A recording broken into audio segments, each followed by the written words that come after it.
It's Game Hydra. We got another video about Galaxy Defense Fortress TD, and this time we're going to go over how to beat Global Defense Zone 1 North America. So this is one of my favorite levels to play.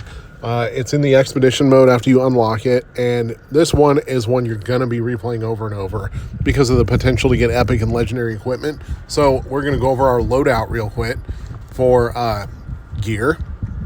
As you can see, we got 3 pieces of epic equipment and 2 pieces of legendary equipment, but all of those were earned via playing this level. One of the pieces of legendary equipment was from when we won, the other was from when we lost, strangely enough. So, and then the one piece that's not epic or legendary is the gun, which is tier 2, which came from a normal stage, just completely random. But this is how you're going to earn stuff for free. To this date, I've never spent any money on this game, simply grinding and upgrading until I could eventually beat this level. This is what we're working with as far as turrets go. The most used turrets are obviously Beam, Firewheel, Drone, Hive, and then after that, I get a lot of use out of the Thunderbolt and the Sky Guard. However, for stage 15, like we did before, I did the laser because they had a lot of enemies there that were that were weak against energy damage. Disruption drone, I get a lot of use out of too, simply for slowing enemies down. That may be valuable here. We're going to take a look at Global Defense Zone 1. So every day there's a different modification depending on what kind of storm they say is going on in North America. So we got the geomagnetic storm today. Allies have 50% more force field damage. Enemies take 50% less drone damage. Now this changes every day, so you're going to have to modify your strategy to deal with the changing storms. So basically what that means is that different skills that you would normally use, you're not going to use, and different skills that you would sometimes not normally use, you might be actually giving them a shot this time. All right, so we are going to go ahead and play Zone 1 North America and give you some strategies. So loading up the level, a couple things you want to look at first. Number 1, go to the enemy screen. Now, there are a ton of them on the level, okay? So each one, though, they got their own strengths, weaknesses. Like this beetle takes physical and fire damage. Swiftfish is physical and electric. The excavator is fire and force field. Raider drone, electric and force field. And the mutated stinger, fire and energy. So fire, electric, and force field tend to be the ones that do more damage here, except for the instance of energy that does more damage to the mutated stinger. So, yeah, all these on top of what's the phrase? I can't even think of it. Yeah, all these on top of the boss, all these on top of that modification that changes every day. And then the asteroid takes less electric damage and force field damage. And the asteroid is the boss. So keep that in mind. Plus you got mini bosses, less fire damage, more physical and electric damage, less electric damage, more physical and fire damage, less physical damage, more electric and force field damage.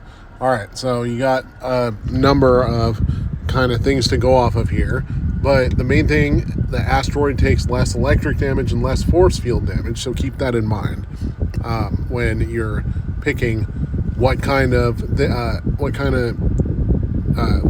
want to use here. All right, so out of all these, Firewheel drone turret, gravity vortex gun, and laser. Now, one of the main things we got working today is 50% less drone damage, so I'm going to avoid the Firewheel now and instead I'm going to go with the laser, because the laser tends to, as we saw in the last battle, if you upgrade it enough, it will do absolutely epic amounts of damage to large groups of enemies.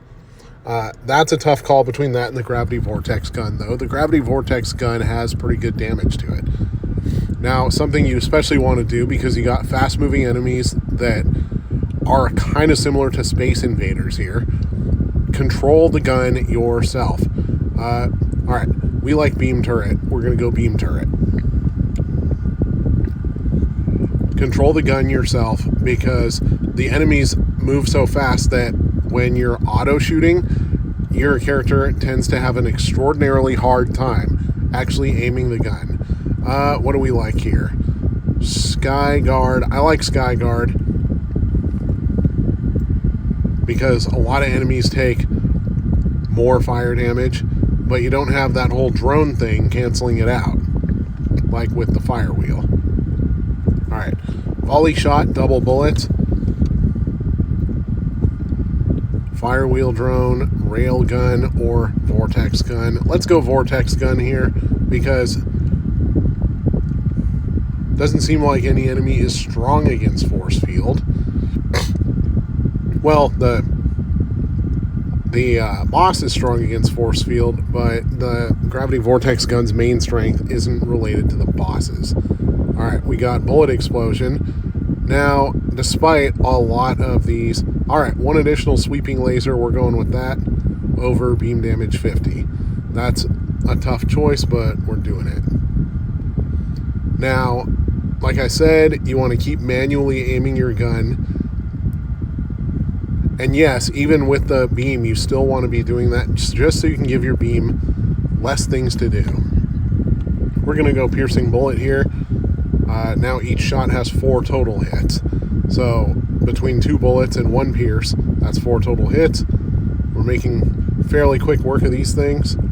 Laser reflection, laser damage. Let's go laser damage.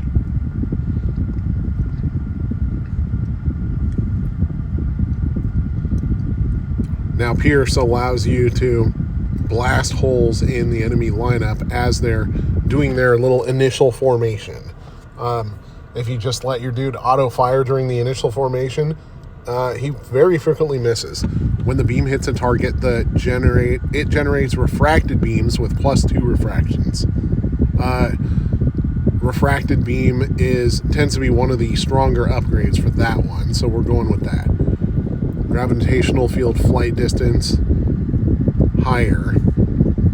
We're going to go with that as well for the gravity vortex gun. Now that causes the black hole to fly up a little more. Explosion spread, beam duration 40, Sky Guard damage 50. I like it. The Sky Guard already has high damage anyway, so it usually only takes about 1 damage upgrade to ensure that the Sky Guard continues to kick ass. But the main key here is to aim your gun so that you can do as much damage as possible to these little flying dudes. Laser reflection +1, beam damage +50. All right, this time I'm going to go beam damage 50.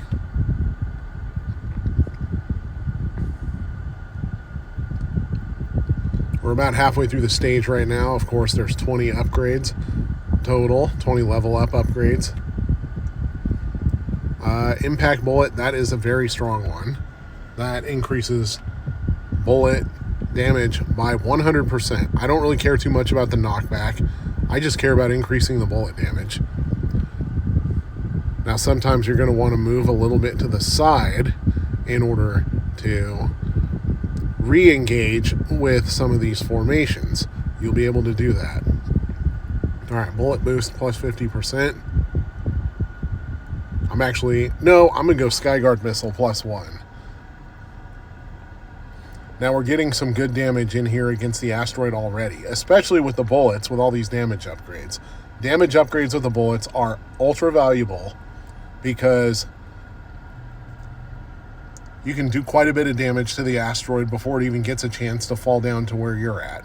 However, it's not quite as dangerous for the asteroid to get low as it was on level 15 for the giant virus to get low, because it doesn't really attack you until very, very late. Actually, it doesn't really attack you at all. It's not like that ridiculous thing that yeah. All right, what to pick now? I'm thinking I'm going the laser amplification because I already got a ton of different reflections and a ton of different laser shots at the same time. So the damage boost is going to have a stronger effect now with the laser than it otherwise would have.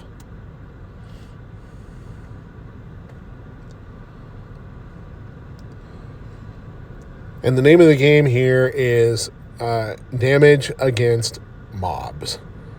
So we want to pick the combinations that do the most damage against the most amount of enemies in the least amount of time, obviously. I mean, that's the name of pretty much any game where you got to shoot stuff, especially space shooters. All right, do we want to do another piercing bullet, beam duration, beam cooldown speed? Let's go piercing bullet because I've already got tons of damage upgrades. So I'm shooting that whole line of bees right now. That's going to soften them all up. And now I'm going to blow the bees away and let the laser, the beam, the gravity gun, and all that other business do its work. And we got another cooldown boost out of that. Already smoked the asteroid. Let's see if that actually helps us out or if that just ends up not really being too much. All right, static wormhole. That's an excellent boost for the gravity gun. When it hits the first enemy, a portal is created to teleport enemies to the location where the field disappears for 3 seconds. So there's the portal. Unfortunately, it's in an unlucky location at the moment, but basically what it does is it can transport enemies northward. It killed too many bees to do it that time, but you know what? That just means it has a ton of attack power. All right, extended field. Let's send enemies even further north. Impact multiplier, 200% damage to the Sky Guard. The further the gravitational field flies, the larger the range. You know what?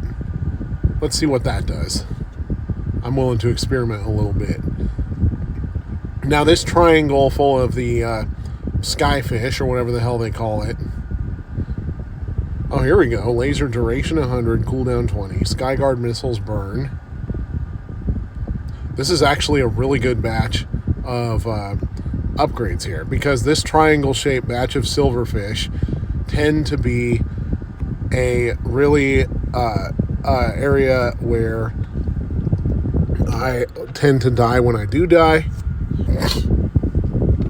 So basically, you want to be as powerful as possible against mobs before you hit that one. And we got lots of gun upgrades, so we're able to blast through some of these lines of enemies ourselves. All right, laser damage plus 50. Enemies hit by the Sky Guard, burn effect. I'm going laser damage. Now, I'm going to pause, see what's doing the most damage so far. This is very rare for me. It's actually the standard Guardian's gun that's doing the most damage, followed by the beam, followed by the laser. The laser and the beam are almost tied, followed by the Sky Guard, and then the gravity vortex gun is really bringing up the rear there. But that's okay. We'll go with that. It's got its value.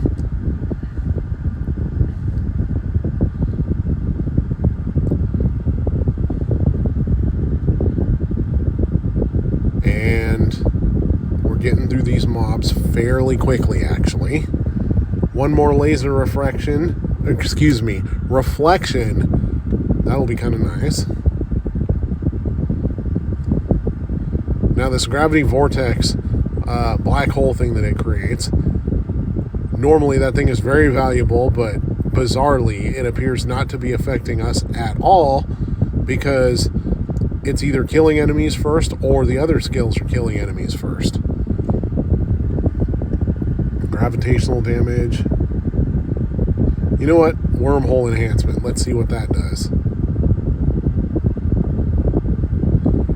This formation of bees up here, that's also pretty dangerous. However, it looks like it might be the last formation. I'll be honest, all of these skills that I'm using right now, almost entirely, are skills that are unusual for me to be using on this level. But that is also the very first perfect clear I've ever done on this level. Now, on this perfect clear, we didn't get any epics or legendaries. However, we got 4 standard pieces of armor, 4 rares. What was I going to say? 3 rares and 1 fine.